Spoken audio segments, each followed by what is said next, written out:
Hey everyone, welcome back to the channel. Today we're diving into one of the simplest, yet most overlooked ways to protect yourself and your organization from ransomware: backups. Yes, backups. Not the sexiest topic in cybersecurity, but absolutely one of the most powerful.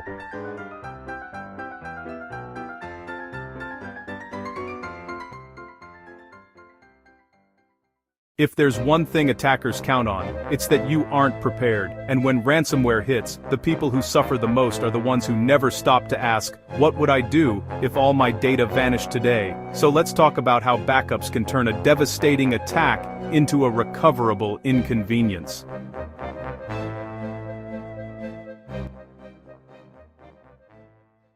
Ransomware doesn't just scramble files, it halts operations. Businesses shut down for days or even weeks. Hospitals cancel surgeries, cities stop delivering services, and individuals, they lose priceless memories, photos, schoolwork, financial documents, sometimes forever. Here's the thing. Paying the ransom doesn't guarantee you'll get your files back, but having a backup absolutely does.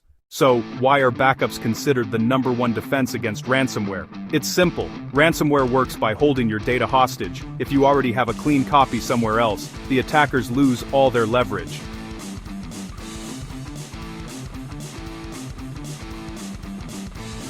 With reliable backups, you don't have to negotiate, you don't have to panic, you just restore, and you move on. Let's talk about one of the most effective backup methods out there, the 3-2-1 rule.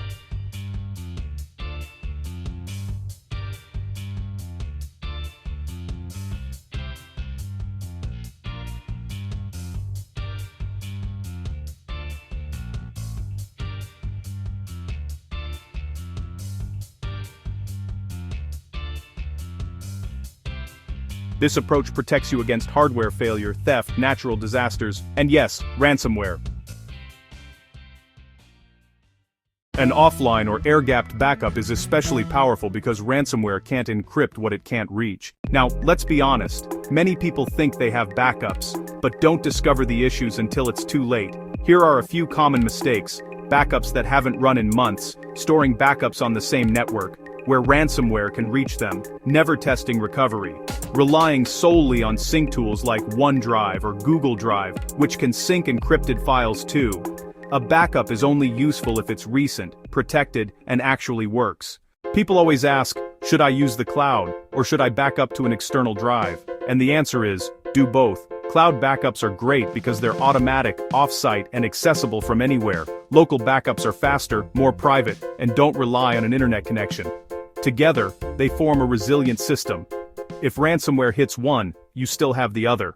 Let me give you a quick story. A small business I worked with suffered a ransomware attack that took down their entire file server. The hackers demanded $50,000 in Bitcoin. But guess what? They had a clean offline backup from 2 days earlier. We wiped the infected servers, restored the backup, and they were up and running the same day. No ransom paid, no data permanently lost. That's the power of backups. If you're thinking, okay, I know I need backups, but where do I start?